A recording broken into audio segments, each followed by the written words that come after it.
Esta é uma narrativa poderosa sobre ingratidão e as voltas que o destino dá. Abaixo, apresento a reescrita detalhada da história de Dona Marta e Eduardo, estruturada em 10 parágrafos, com os diálogos destacados conforme solicitado. Dona Marta despertou com o som rítmico e melancólico da goteira atingindo o fundo de um balde de metal enferrujado. Aos 68 anos e cega há mais de uma década, aquele som era um lembrete cruel de sua realidade, um barraco em ruínas onde o teto de zinco parecia ceder a cada nova tempestade. Ela tateou as paredes descascadas e úmidas de mofo, guiando-se pelo olfato e pela memória auditiva dos ratos que corriam sobre as telhas. O estômago de Marta clamava por alimento, mas ela já sabia, pelo toque frio das prateleiras vazias do armário, que não havia sequer uma migalha de pão para sustentar seu corpo frágil naquela manhã cinzenta.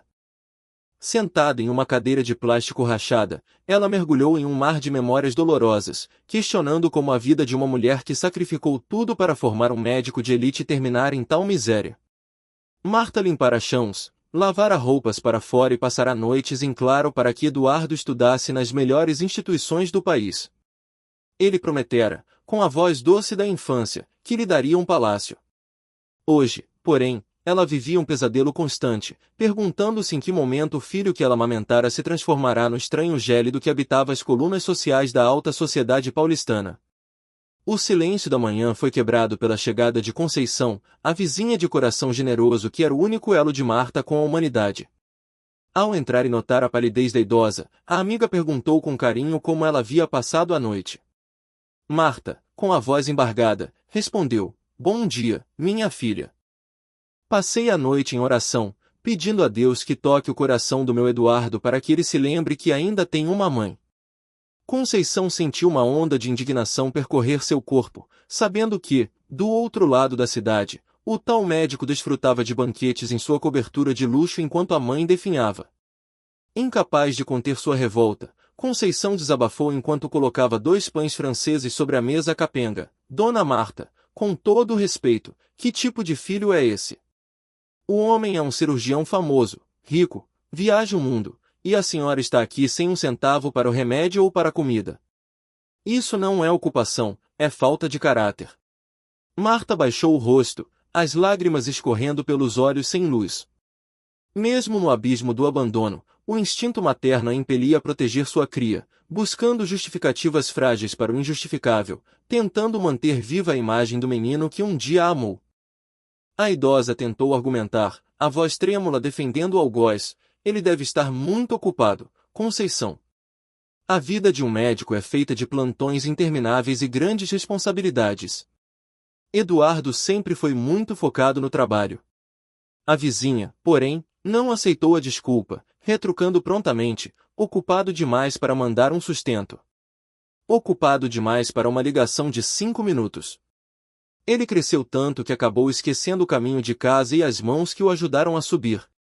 O café da manhã foi consumido em um silêncio pesado, onde o gosto do pão se misturava ao sal das lágrimas de humilhação. Após a partida de Conceição, Marta buscou seu único consolo, uma caixa de sapatos velha escondida em uma gaveta enterrada. Ali, ela guardava recortes de jornais que a vizinha trazia, relatando os sucessos de Dr. Eduardo Santos. Ela passava os dedos sobre o papel áspero, tentando visualizar as fotos que não podia ver. As manchetes falavam de prêmios internacionais e inaugurações de clínicas de estética caríssimas. Cada vitória de Eduardo era um paradoxo para Marta, era o orgulho de uma mãe que cumpriu sua missão, mas também a prova definitiva de que ele escolheria o brilho do ouro em vez do calor do seu abraço. A comunicação entre os dois havia morrido há anos. O telefone de Marta fora cortado por falta de pagamento, e as tentativas de ligar para o consultório luxuoso esbarravam sempre no muro de gelo das secretárias treinadas para dizer que o doutor estava em cirurgia. Eduardo não apenas se mudará, ele havia deletado a existência daquela mulher pobre de seu novo currículo social. Para ele, a mãe cega e o barraco de zinco eram manchas em sua biografia de sucesso que precisavam ser apagadas pela distância e pelo esquecimento deliberado. O calor da tarde tornou o ar dentro do barraco quase irrespirável. Marta usava um pedaço de papelão para se abanar, sentindo o suor escorrer por sua pele enrugada. Pela janela aberta, ela ouviu o burburinho das mulheres da vizinhança que se reuniam perto do tanque comum. A voz de Dona Rosa, uma moradora antiga, ecoava com clareza: é uma vergonha absoluta. O filho é um dos homens mais ricos da cidade e a mãe vive nessas condições. Que tipo de educação essa mulher deu para esse rapaz para ele ser tão cruel? Conceição logo saiu em defesa de Marta, corrigindo a percepção das vizinhas. A educação não foi o problema, Rosa. Marta deu o sangue por ele. O problema é que o dinheiro corrompeu a alma daquele homem. Algumas pessoas, quando chegam ao topo, acham que são melhores que os outros e sentem vergonha de suas raízes. O pior é que a coitada da Marta ainda gasta o pouco fôlego que tem para defendê-lo das nossas críticas. No interior da casa, Marta ouvia tudo, sentindo que sua dignidade era estraçalhada a cada palavra verdadeira proferida pelas vizinhas.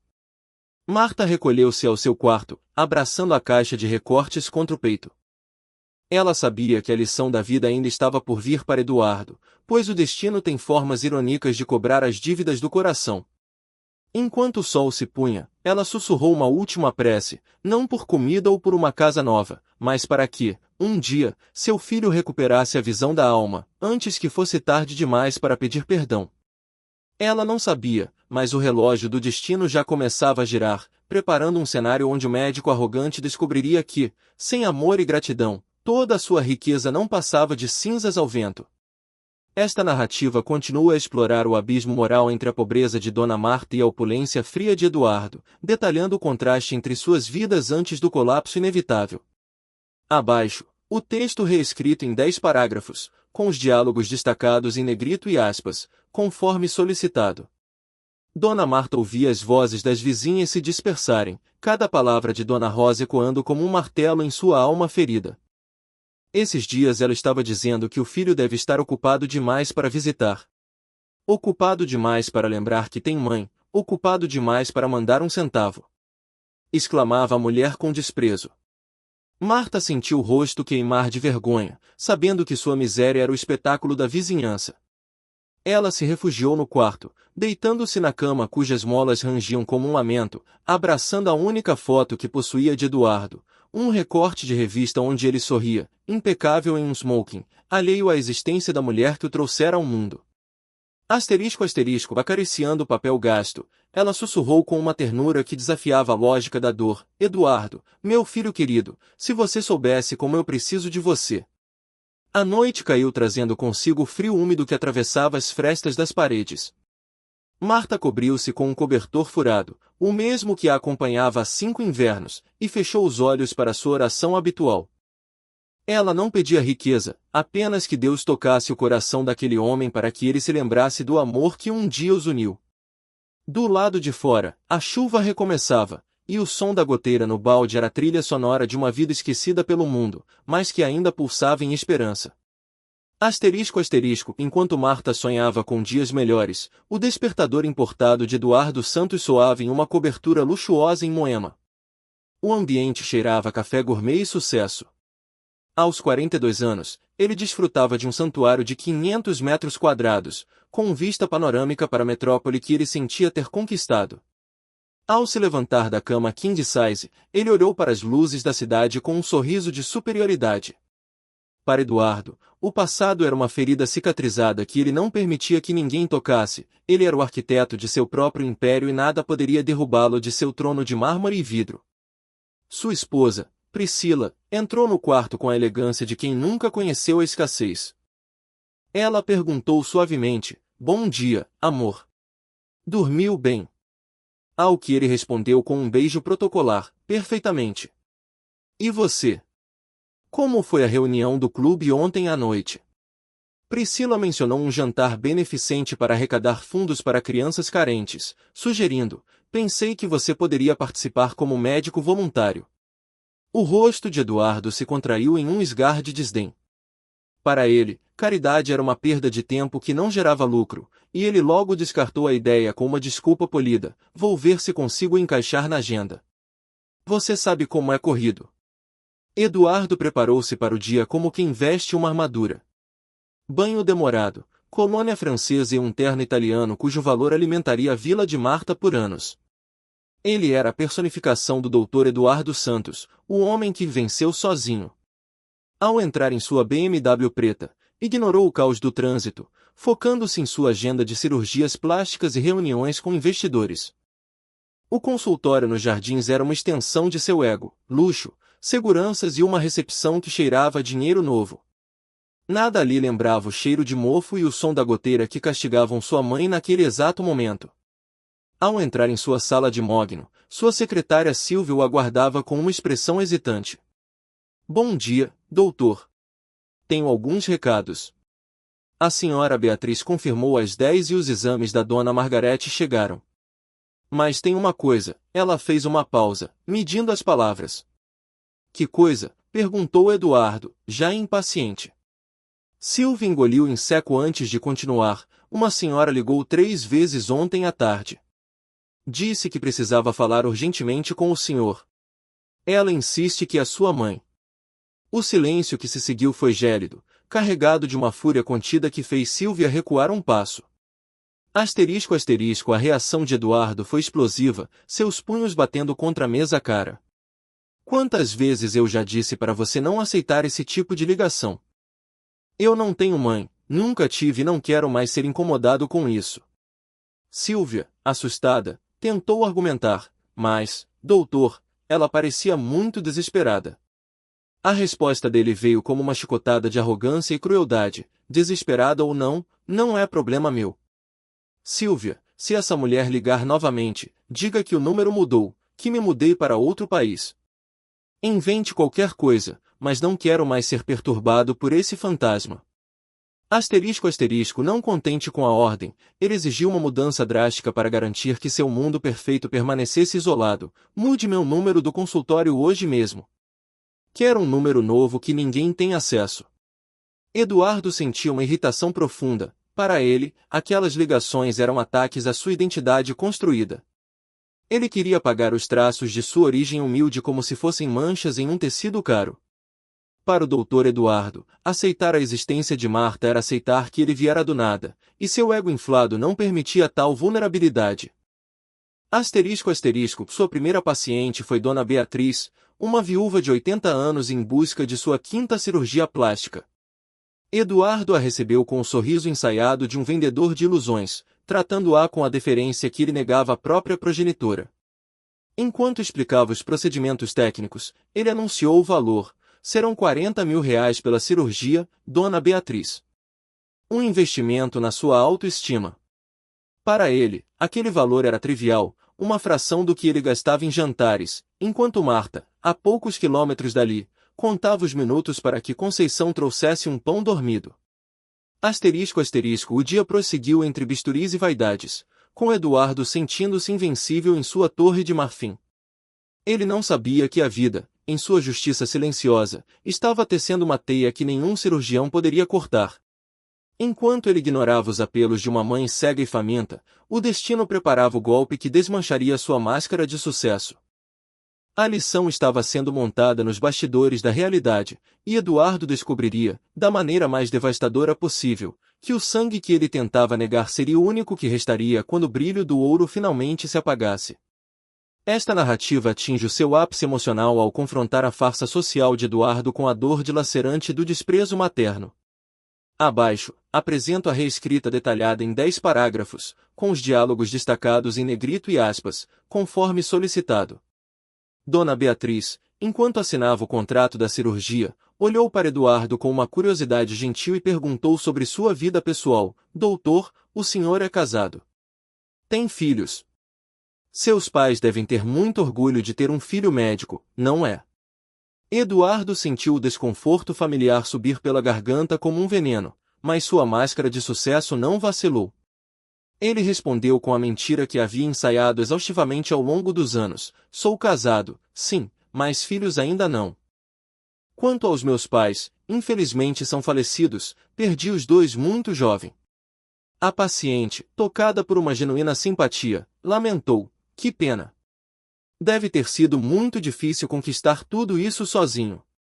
Ao que ele concluiu, frio e impiedoso, foi, mas isso me fez mais forte. Aprendi que na vida só podemos contar conosco mesmos.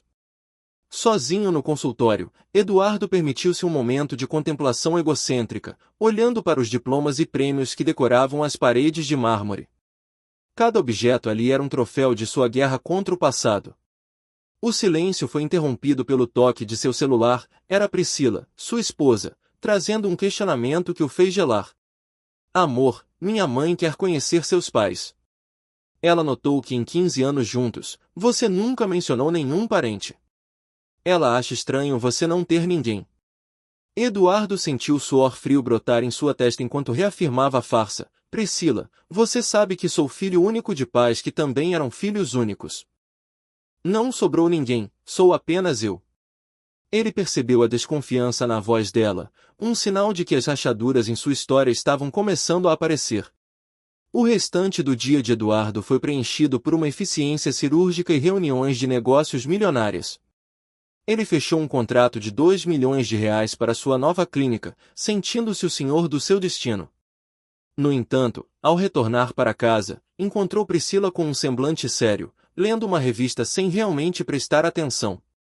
Ao notar a tensão, ele perguntou se algo havia acontecido, e ela, fechando a revista, encarou-o nos olhos. Eduardo, preciso que você seja honesto comigo. Você tem certeza absoluta de que não tem família viva? Nenhuma tia, nenhum primo esquecido. Ele reafirmou a mentira com uma convicção desesperada, sem saber que o cerco estava se fechando. Priscila hesitou antes de revelar o encontro que abalara suas certezas naquela tarde. Hoje, uma mulher simples me abordou na saída do salão. Ela disse que conhecia você e que sua mãe vivia em uma situação de miséria absoluta, sofrendo com o seu abandono. A reação de Eduardo foi uma explosão de fúria cega, uma tentativa desesperada de soterrar a verdade com gritos. Eu não sei que maluca é essa, Priscila. Deve ser uma golpista tentando se aproveitar do meu sucesso. Eu não tenho mãe e não quero mais ouvir falar nisso. Assustada com a violência verbal do marido, ela murmurou um pedido de desculpas, enquanto Eduardo tentava, em vão, acalmar as batidas frenéticas de seu coração culpado. Naquela noite, enquanto Priscila dormia, Eduardo permaneceu acordado, encarando o teto e sentindo medo corroer sua autoconfiança. Ele percebia que os fantasmas de seu passado estavam ganhando voz e forma, ameaçando o império de cristal que ele construíra sobre mentiras. Enquanto isso, do outro lado da cidade, Marta despertava com o som de fofocas que vinham da calçada. Conceição, com um tom de voz carregado de indignação, contava para as outras vizinhas o que descobrira. Gente, vocês não vão acreditar no que eu soube sobre o tal do Dr. Eduardo. Marta aproximou-se da janela, com o coração apertado por um pressentimento sinistro. Conceição continuou seu relato, citando uma amiga que trabalhava na limpeza do prédio onde Eduardo mantinha seu consultório luxuoso. A Josefa me contou que ele deu uma entrevista para uma jornalista dizendo que era órfão de pai e mãe desde pequeno. Ele disse ao mundo inteiro que conquistou tudo sozinho, sem ajuda de ninguém. Dona Rosa, ao ouvir aquilo, explodiu em revolta. Como assim, órfão? A mãe dele está aqui, passando fome e necessidade. Que tipo de monstro faz uma coisa dessas? No interior do barraco, Marta sentiu como se o chão tivesse desaparecido sob seus pés, apoiando-se nas paredes úmidas para não desfalecer diante da negação cruel de sua própria existência. As revelações de Conceição não pararam por aí, atingindo o âmago da alma de Marta com uma precisão devastadora. E tem mais, ele deu ordens para a secretária nunca mais aceitar ligações de uma mulher maluca que se passava por mãe dele. Disse que, se insistissem, era para chamar a polícia. Ao ouvir que o filho que ela amamentou e pelo qual se sacrificou a chamava de maluca e ameaçava com a polícia, Marta perdeu as forças. Ela desabou no chão de cimento batido, o corpo tremendo em um choro convulsivo que parecia não ter fim, uma dor tão aguda que transcendia qualquer sofrimento físico que ela já tivesse experimentado. Ali, prostrada na escuridão de sua cegueira e de seu barraco, Marta sentiu que cada faxina feita, cada refeição que ela deixou de comer para alimentar Eduardo, e cada sonho que ela depositou nele, haviam sido transformados em cinzas. A humilhação de ser negada publicamente pelo próprio sangue era o golpe final em sua dignidade. Ela chorava não pela fome ou pela goteira, mas pela morte em vida de um laço que ela acreditava ser eterno. Seu filho não estava apenas ocupado, ele havia decidido, com plena consciência, enterrá-la enquanto ela ainda respirava. Enquanto Marta sofria no chão da miséria, Eduardo tentava recompor sua imagem no espelho de seu banheiro de luxo, mas a imagem que via começava a lhe parecer estranha. A negação sistemática de sua origem estava criando um vazio que nem o dinheiro, nem os ternos italianos podiam preencher. O medo de ser desmascarado diante da alta sociedade e de sua esposa rica tornara-se seu companheiro constante. Ele acreditava que, ao mudar o número de seu telefone e silenciar as vozes do passado, estaria seguro, mas a vida tem mecanismos de cobrança que ignoram secretárias e seguranças. O destino estava traçando um caminho onde o orgulho de Eduardo e a dor de Marta se encontrariam em uma colisão inevitável. A farsa do órfão de sucesso estava prestes a ser confrontada pela realidade de uma mãe que, mesmo destruída, ainda carregava a verdade em seu silêncio. Naquela madrugada, entre o soluço de uma mãe no barraco e o pesadelo de um filho na cobertura, a lição final começava a se desenhar: não há riqueza que sustente uma alma que apodrece por dentro, e o preço do esquecimento deliberado costuma ser a destruição completa de tudo que se tentou proteger com a mentira. Esta narrativa atinge o seu momento de maior tensão e confronto, onde a dignidade de uma mãe cega é colocada à prova diante da crueldade de um filho que escolheu o prestígio em vez do amor. Abaixo, apresento a reescrita detalhada em 10 parágrafos, com os diálogos destacados em negrito e aspas, conforme solicitado. O choro de Marta não era apenas de tristeza, era o som de um coração sendo estraçalhado pela ingratidão. Ela, que privara-se de comida para que Eduardo tivesse livros, agora ouvia o eco da própria negação. Conceição, ao entrar no barraco e encontrar a amiga prostrada ao chão, abraçou-a com uma força que tentava suprir a ausência de amparo do filho. Marta, entre soluços que cortavam o ar, conseguiu balbuciar a dor que a consumia: Conceição, meu filho. Meu Eduardo. Ele está dizendo que eu não existo. Ele está contando para todo mundo que é órfão. A vizinha, sentindo o sangue ferver de indignação, declarou que aquele menino perderá completamente a noção da realidade. Determinada a não deixar aquela injustiça passar em branco, Conceição decidiu que Marta deveria confrontar o filho, mas a idosa, mergulhada em sua cegueira e pobreza, sentia-se impotente. Como eu vou até lá, Conceição? Eu não enxergo, não tenho dinheiro para o ônibus e ele jamais me receberia, lamentou Marta. A vizinha, porém, já tinha um plano em mente. Ela buscou o novo número do consultório com uma contata de confiança e retornou com o celular em mãos, insistindo que Marta falasse com Eduardo. Sob o pretexto de uma emergência médica, a secretária finalmente transferiu a ligação, e a voz gélida de Eduardo ecoou no aparelho perguntando quem falava. Marta segurou o telefone com as mãos trêmulas, a voz saindo pequena e carregada de esperança residual: Eduardo, meu filho, é a mamãe. A resposta dele veio como um golpe de faca, carregada de um ódio destilado em arrogância: escuta aqui, sua louca. Já falei para parar de se passar por minha mãe. Eu não tenho mãe, nunca tive. Se continuar me perturbando, eu vou chamar a polícia. Desesperada, Marta tentou lembrá-lo de sua história, das lutas e do amor que o criará, mas Eduardo a interrompeu com gritos que atravessavam a linha telefônica, chamando-a de golpista e mentirosa. A crueldade de Eduardo não conhecia limites naquela tarde. Ele despejou palavras de desprezo sobre a mulher que lhe dera a vida: você não é minha mãe. Minha mãe morreu quando eu tinha 17 anos. Você é uma aproveitadora querendo meu sucesso. Se ligar de novo, vou processar você por falsidade ideológica. Marta, em choque, ainda tentou implorar por um minuto de atenção, mas ele foi categórico: pode parar de usar meu nome. Eu conquistei tudo sozinho e não vou deixar uma maluca estragar minha reputação. O sinal caiu, deixando Marta em um vácuo de silêncio e dor insuportável. Marta olhou para o nada com seus olhos sem luz, repetindo para Conceição o que acabará de ouvir como se tentasse processar o absurdo. Ele me chamou de louca. Disse que vai me processar. A vizinha, furiosa, prometeu que daria uma lição no médico, sugerindo espalhar a verdade para toda a cidade, mas Marta, em seu sacrifício eterno, ainda tentava protegê-lo não, Conceição. Não quero que meu filho passe vergonha. A amiga retrucou prontamente: mas ele não se importa que a senhora passe fome e necessidade enquanto ele posa de órfão bem-sucedido. A tarde foi marcada por um silêncio pesado e o estômago vazio de Marta, que não conseguia ingerir nada além da própria amargura. Ela se perguntava onde havia errado, se o excesso de zelo havia criado um monstro de egoísmo. Por volta das 6 horas, Robson, o filho de Conceição que trabalhava como motoboy, chegou com uma proposta ousada. Dona Marta, minha mãe teve uma ideia. Vamos até o consultório dele agora. Eu levo a senhora na minha moto e a senhora aparece na frente de todo mundo. Ele não vai poder negar a verdade na cara de todos. Asterisco asterisco, o medo tomou conta de Marta. A ideia de enfrentar o ambiente luxuoso de Eduardo e a ameaça da polícia a deixava apavorada.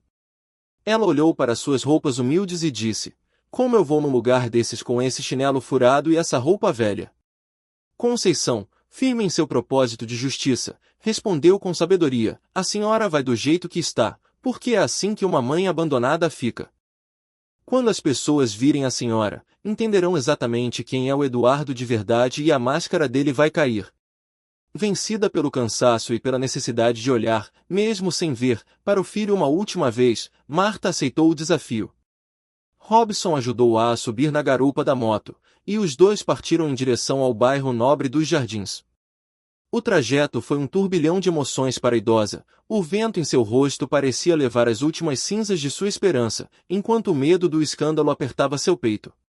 Ela não sabia o que dizer, mas sabia que o silêncio não era mais uma opção diante de tamanha negação. Ao chegarem ao edifício imponente, o contraste era gritante. O mármore italiano, o porteiro de terno e o perfume caro do hall de entrada eram mundos distantes do barraco de zinco. Robson, segurando o braço de Marta com carinho e firmeza, guiou-a até o elevador e apertou o botão do 10º andar. Dona Marta, eu vou subir com a senhora. Se der algum problema, eu estou aqui. Garantiu o rapaz, tornando-se os olhos e o suporte que o próprio filho dela se recusava a ser. Asterisco asterisco, as portas do elevador se abriram e o som de uma música clássica suave preencheu os ouvidos de Marta. O ambiente era climatizado e exalava uma sofisticação que ela nunca imaginara existir. Ali, entre pacientes elegantes e móveis de design, a figura frágil e humilde de Marta destacava-se como uma verdade inconveniente prestes a explodir. Ela respirou fundo, sentindo o perfume do consultório, sem saber que aquele seria o palco da lição que mudaria para sempre a vida de Eduardo e revelaria ao mundo a face oculta de seu sucesso. O contraste entre o mármore frio do consultório e a presença calorosa, porém sofrida, de Marta criou uma atmosfera de tensão insuportável. A recepcionista, acostumada ao luxo, encarou a idosa cega e o motoboy com um misto de desdém e confusão. Quando Marta, com a voz carregada de uma esperança dolorosa, pediu para ver o filho, a funcionária hesitou. A senhora tem consulta marcada? Perguntou ela. Marta, com uma dignidade que o dinheiro não compra, respondeu prontamente: não precisa de consulta marcada para uma mãe falar com o filho. Aquelas palavras ecoaram na sala de espera, atraindo os olhares curiosos dos pacientes que ali aguardavam. Eduardo emergiu de sua sala como um furacão de arrogância, mas ao deparar-se com a figura de sua mãe no centro de seu império, o pânico brilhou em seus olhos antes de ser substituído por uma fúria cega. O que vocês estão fazendo aqui? Sibilou ele, tentando manter o controle. Marta, com as mãos estendidas como se buscasse o rosto do filho no escuro de sua cegueira, implorou: vim falar com meu filho. A resposta dele foi um golpe público, desferido sem qualquer misericórdia diante de todos: eu já falei que você não é minha mãe e agora você ainda tem a audácia de aparecer no meu local de trabalho. A discussão escalou rapidamente, transformando o consultório silencioso em um palco de tragédia humana. Eduardo, percebendo que sua reputação estava sendo posta à prova, ordenou que saíssem antes que chamasse a segurança. Marta, com lágrimas lavando seu rosto cansado, gritou em desespero: Eduardo! Como você pode fazer isso comigo? Eu sou sua mãe. Eu te criei, te alimentei, fiz de tudo para você chegar onde chegou. Fora de si, Eduardo selou seu destino com uma declaração cruel: você não é nada meu. Você é uma mentirosa, uma golpista. Eu não tenho mãe. O silêncio que se seguiu foi absoluto, quebrado apenas pelo som de um celular capturando cada segundo daquela infâmia. O vídeo daquele confronto espalhou-se pela internet como um incêndio em floresta seca. Em menos de um dia, a farsa de Eduardo Santos estava exposta a milhares de pessoas sob o título infame de médico rico nega a própria mãe cega. Na manhã seguinte, o despertador de Eduardo não foi o café gourmet, mas a voz carregada de desprezo de Priscila ao telefone. Eduardo, você viu o que está rolando na internet? Que história é essa? Ele tentou desviar, mas ela o encurralou com a verdade. Eu vi o vídeo, vi a cara daquela pobre mulher. Uma mãe não implora daquele jeito para um estranho. Fala a verdade de uma vez por todas. Abalado pela firmeza da esposa, Eduardo percebeu que a mentira de 15 anos havia desmoronado. Priscila, com a voz embargada pela decepção, deu o golpe final em seu casamento. Não precisa vir para casa, porque eu não quero te ver agora. 15 anos, Eduardo.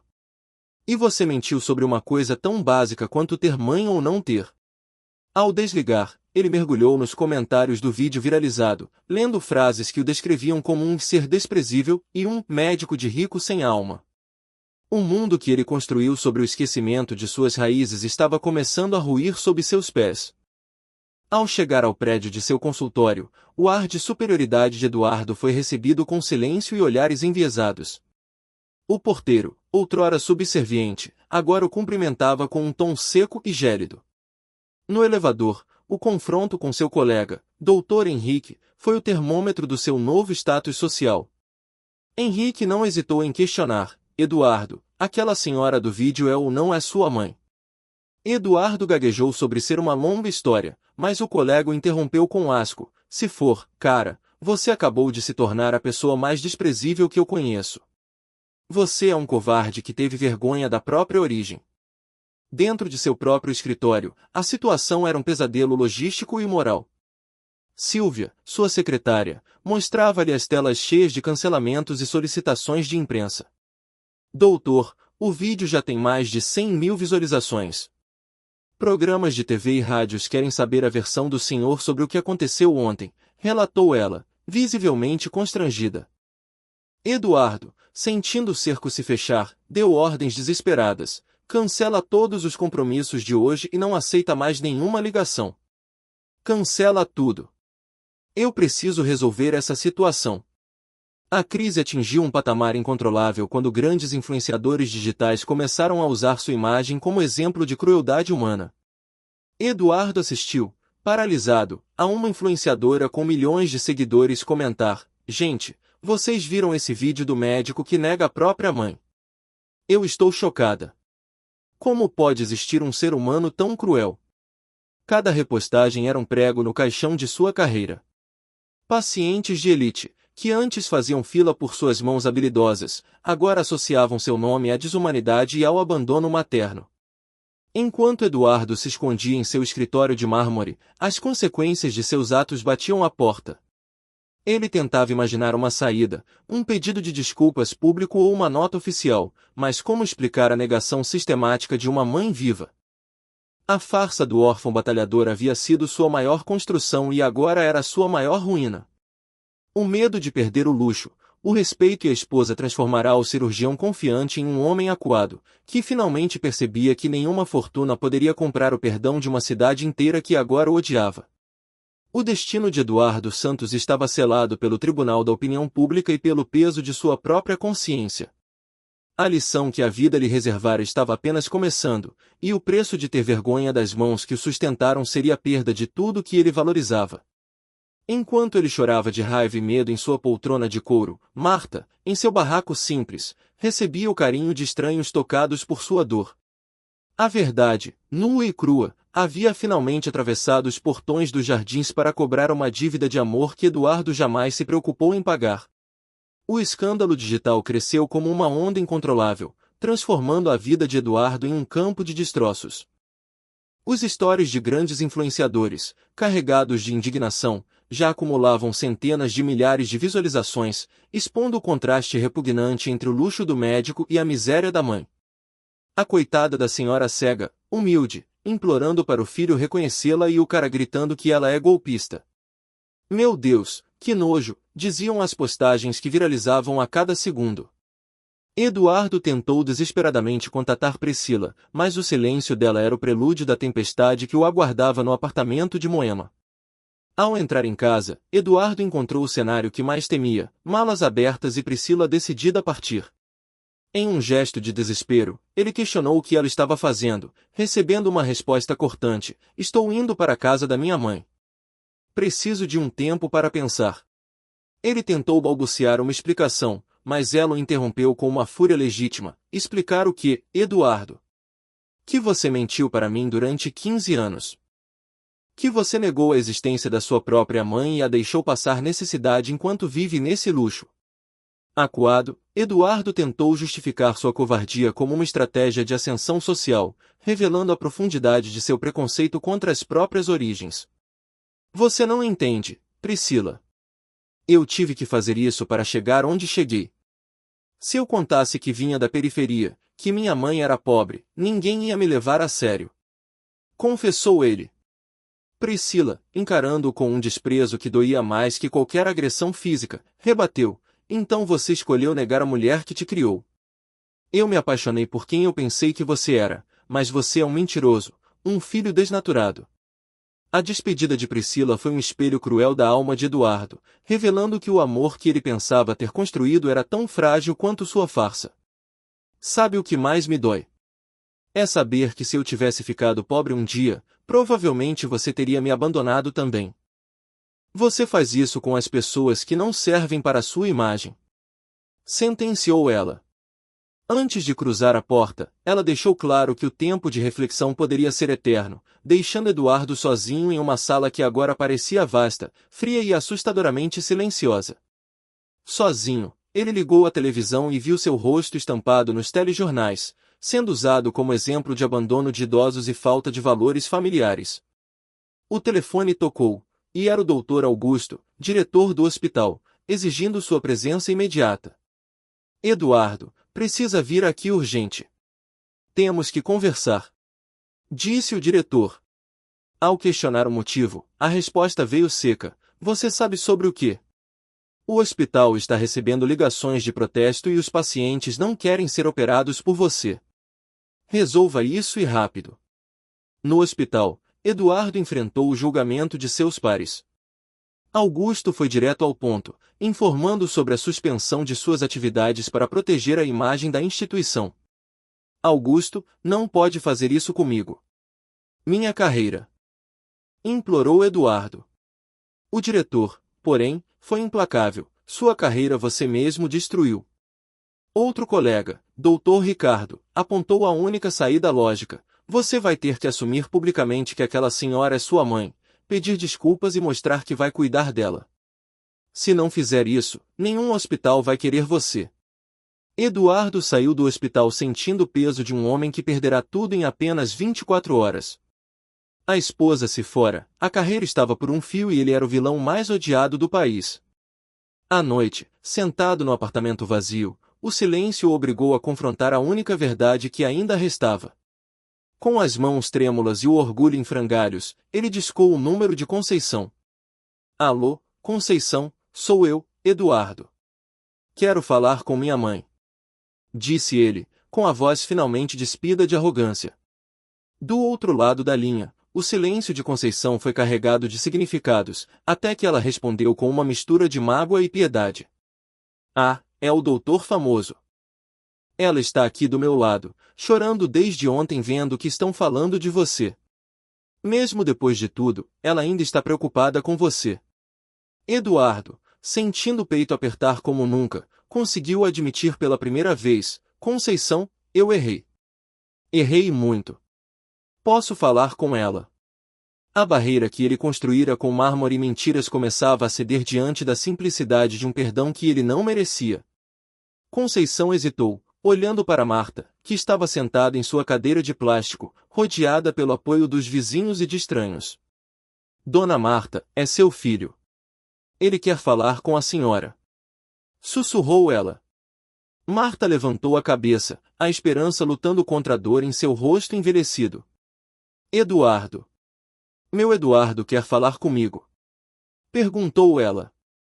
Mesmo após ser chamada de golpista e louca, o instinto materno falou mais alto: me dá o telefone, Conceição. Ele é meu filho.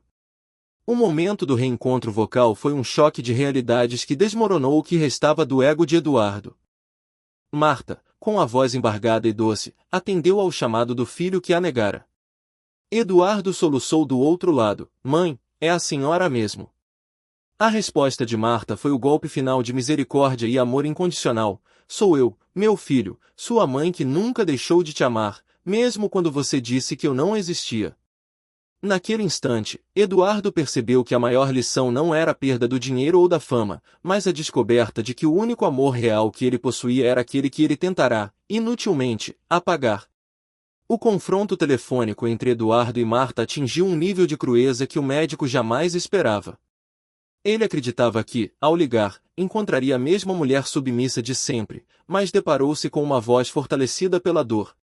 Quando ele tentou balbuciar um pedido de desculpas, Marta o interrompeu com uma lucidez cortante: você queria o quê, Eduardo? Me pedir desculpas agora que o mundo inteiro viu quem você realmente é, agora que sua carreira está em risco. Eduardo sentiu o impacto daquelas palavras, percebendo que sua mãe finalmente enxergava a conveniência por trás de seu arrependimento tardio. As lágrimas começaram a escorrer pelo rosto de Eduardo enquanto Marta despejava anos de angústia acumulada. Ela o questionou sobre as noites em claro que passou tentando entender onde falhara como mãe para criar alguém que sentisse vergonha dela. Eduardo, com a voz embargada, admitiu a verdade mais feia de sua alma: porque eu tinha vergonha. Vergonha de ser pobre, vergonha de ter vindo da periferia, vergonha de você não saber falar bonito que nem as outras mães. O silêncio que se seguiu foi o som do coração de uma mãe terminando de se quebrar diante da futilidade do filho. Marta então relembrou os sacrifícios que Eduardo escolhera esquecer em troca de ternos caros e status social. Ela listou as faxinas, a fome que passou para que ele comece e o ato extremo de vender o próprio cabelo para comprar seus livros de medicina. Eduardo, você teve vergonha da mulher que vendeu o próprio cabelo para comprar seus livros. Enquanto você tinha vergonha de mim, eu mentia para os vizinhos dizendo que você estava ocupado salvando vidas, porque eu tinha orgulho de você, disse ela. Eduardo desabou no sofá, sufocado pela magnitude de sua própria ingratidão. Em um gesto desesperado de reparação, ele ofereceu levá-la para sua cobertura de luxo, prometendo cuidar dela com todo o dinheiro que possuía. No entanto, Marta não se deixou seduzir pelo conforto que vinha com o preço do escândalo. Ela rebateu com firmeza: agora você quer me levar para morar com você depois que sua esposa te deixou. Quando você tinha tudo, eu não prestava. Agora que você perdeu tudo, eu sirvo. Eu não quero sua cobertura, quero meu filho de volta. Aquele menino carinhoso que me abraçava. Ao desligar o telefone na cara dele, Marta deixou claro que o perdão não apaga a memória. Os dias seguintes transformaram a vida de Eduardo em um inferno público. O vídeo atingiu milhões de visualizações e ele tornou-se o pária da nação. A suspensão do hospital tornou-se oficial, sua esposa assinou os papéis do divórcio e o isolamento social foi total. Para piorar, ele recebeu uma intimação judicial por abandono moral. Seu advogado foi enfático ao dizer que a única saída era uma mudança real, a única saída é assumir publicamente que errou e conquistar o perdão dela de verdade, não por marketing. Sem alternativas, Eduardo decidiu retornar ao bairro de sua infância. Ao chegar à periferia que tanto tentou negar, ele encontrou uma cena caótica. Sua antiga rua estava tomada por carros de reportagem e curiosos, a casa de Marta virara um ponto turístico da indignação alheia. Assim que saiu do carro, foi reconhecido e cercado por uma multidão hostil que gritava ofensas. É ele. É o médico filho da mãe, berrou alguém enquanto flashes o cegavam. Ele tentava avançar entre microfones e empurrões, implorando para passar, mas o julgamento das ruas era implacável com quem renegava o próprio sangue. Foi a intervenção de Conceição que evitou que a situação saísse do controle. Ela abriu caminho entre os jornalistas, puxando Eduardo pelo braço com autoridade. Saiam da frente, deixem o homem passar. Vem antes que essa turma te linche, ordenou ela. Eduardo entrou no pequeno barraco, o ambiente que ele desprezara por anos, e viu Marta sentada na mesma cadeira de plástico. O local agora estava repleto de flores e cestas básicas enviadas por estranhos, um contraste bizarro entre a caridade de desconhecidos e o abandono do próprio filho. Eduardo não aguentou o peso da cena e caiu de joelhos aos pés da mãe, as mãos agarrando a barra de seu vestido simples.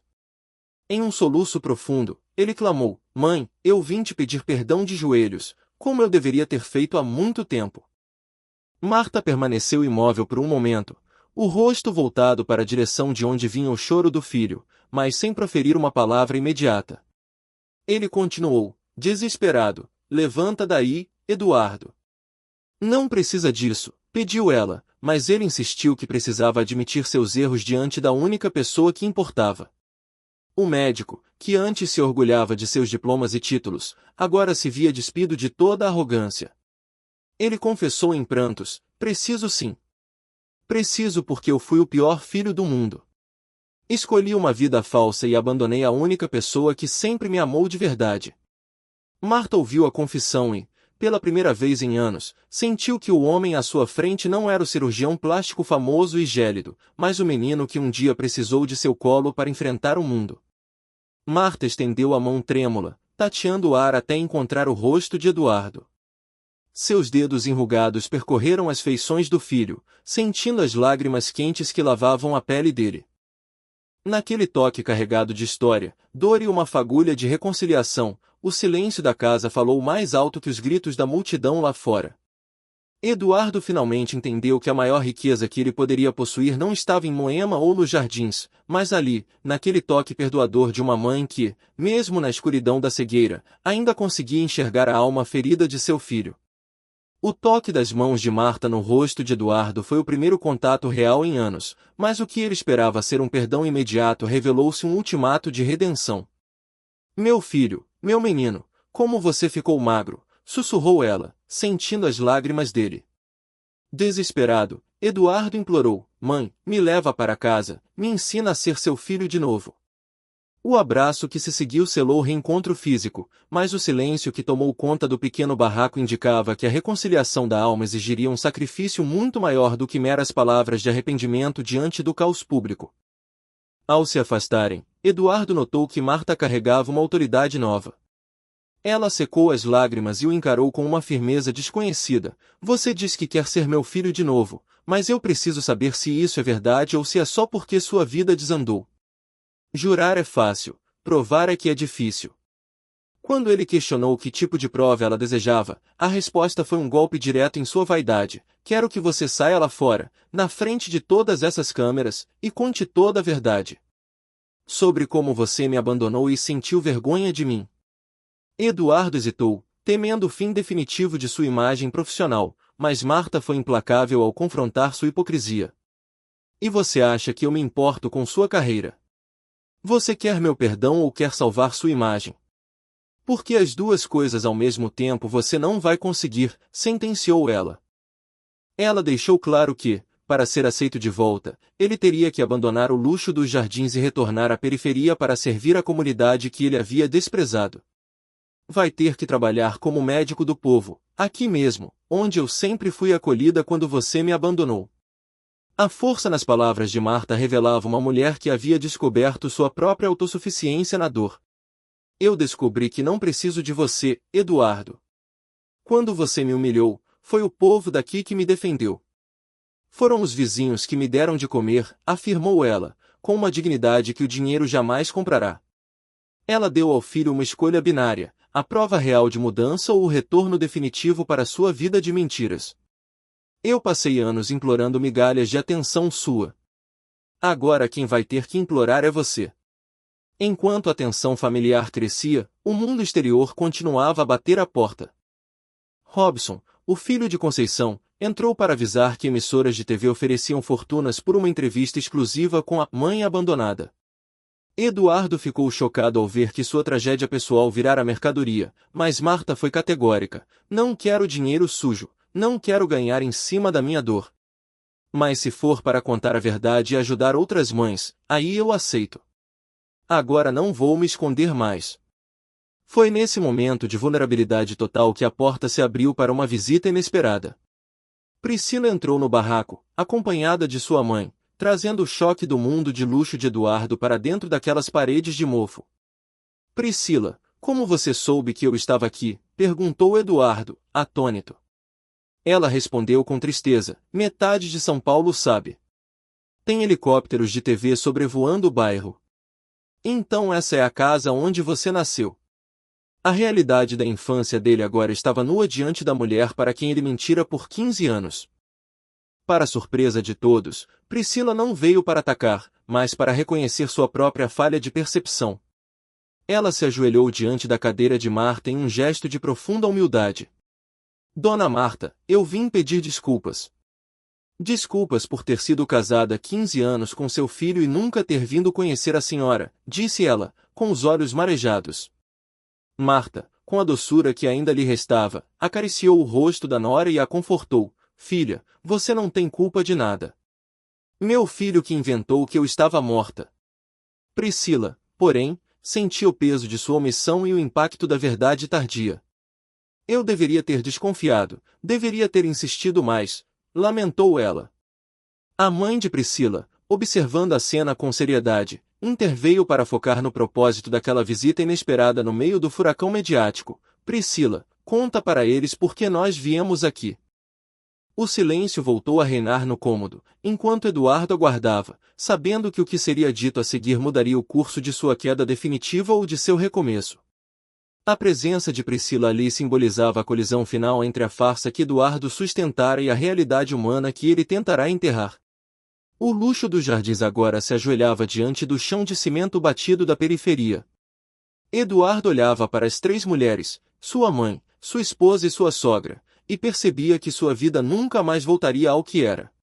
O médico de sucesso morrera naquele consultório, e o homem que restara precisava decidir se teria coragem de renascer nas condições impostas por Marta. A atmosfera no barraco era de uma expectativa sufocante. Lá fora, os helicópteros e a multidão eram um lembrete de que o mundo exigia um espetáculo, mas lá dentro, o que se buscava era a alma de um homem perdido. Priscila respirou fundo, pronta para revelar o motivo de sua presença, enquanto Eduardo sentia que cada palavra proferida naquele dia era um tijolo na reconstrução de uma dignidade que ele pensou ter perdido para sempre. O destino do médico órfão estava prestes a ser reescrito sob a luz da verdade mais dolorosa. Diante da multidão estupefata, Eduardo proferiu as palavras que selariam sua transformação, reconhecendo que os estranhos da vizinhança haviam sido mais leais do que ele próprio. Vocês foram melhores filhos para ela do que eu, declarou ele, com a voz embargada. Voltando-se para a idosa que caminhava em sua direção, ele implorou publicamente, mãe, na frente de todo mundo, eu quero te pedir perdão. Perdão por ter escolhido dinheiro e status em vez do seu amor. Vou passar o resto da vida tentando compensar o que fiz errado. Marta, guiada mais pelo coração do que pela visão que lhe faltava, estendeu a mão para tocar o rosto do filho, sentindo a sinceridade em sua pele. Com a sabedoria que só a maternidade concede, ela confortou, meu filho, eu sempre soube que um dia você ia voltar para casa. Mãe sempre sabe. Eduardo, num gesto de entrega total, ajoelhou-se e abraçou as pernas daquela mulher, implorando novamente, me perdoa, mãe, e me ensina a ser uma pessoa melhor. A resposta de Marta foi o bálsamo que encerrou anos de amargura e silêncio. Já perdoei, Eduardo, desde o primeiro dia. Agora levanta daí que você já é um homem crescido, disse ela, enquanto os dois se fundiam em um abraço sob o clarão dos flashes e os aplausos emocionados da vizinhança. Conceição e até os repórteres mais endurecidos não contiveram as lágrimas, testemunhando o instante em que a arrogância de um homem rico morria para dar lugar ao nascimento de um filho. 3 meses depois, a paisagem daquela vida era outra. Eduardo cumpriu cada promessa, vendeu o luxo, os carros e o apartamento para erguer o Centro Médico Marta Santos no coração do bairro. O local, que atendia gratuitamente centenas de famílias, tornou-se o novo propósito de sua existência. Priscila, ao ver que a mudança não era teatro, reconciliou-se com ele, mudando-se para uma casa simples próxima à de Marta, onde finalmente aprendeu o valor da família que Eduardo tentará esconder. 1 ano se passou, e a paz reinava naquela mesa de café de domingo.